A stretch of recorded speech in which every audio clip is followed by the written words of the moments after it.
1919 წელს ჩატარა საქართველოში არჩევნები პირველად საყოველთაო, სადაც ყველა ეთნიკური უმცირესობა მათ შორის მონაწილეობდა და ქალებს და კაცებს თავისუფლად იღებდნენ ხმის მიცემაში, ასე ვთქვათ, მონაწილეობას. პირველ ადგილზე გავიდა სოციალ-დემოკრატიული პარტია, რომლის ლიდერიც იყო ნოე ჟორდანია და იმ პერიოდში, როცა ეს არჩევნები ტარდება, ქართული დიპლომატიური დელეგაცია წასული საფრანგეთში, პარიზის საზავო ხელშეკრულების დეტალებზე სასაუბროდ.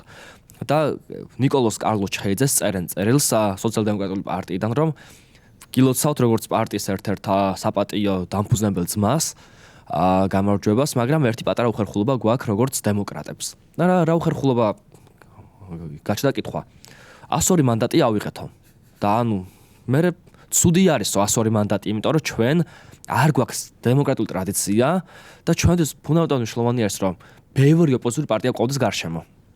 დავიყოთ მრავალფეროვნებაში და ერთიანობაში.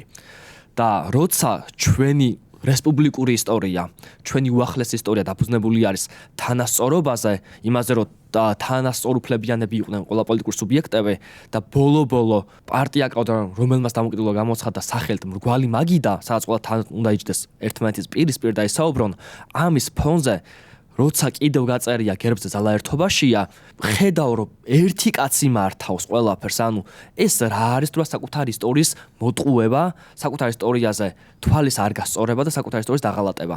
მთელი შენი ისტორია არის მრავალფეროვნებაზე და ერთიანობაზე დაფუძნებული. გავიხსენოთ უბრალოდ როგორ დაყო სულ ადრე ფარნავაზმა საქართველოს, ხო, განა ერთი კაცის ნება იყო, 8 საერისთავო გააკეთა და 8 ერისთავოს ელაპარაკებოდა ერთდროულად, განა იმას, რომ მე ვარ და ჩემი ნაბადი, არა. ანტიკურობაში ეგრე იყო.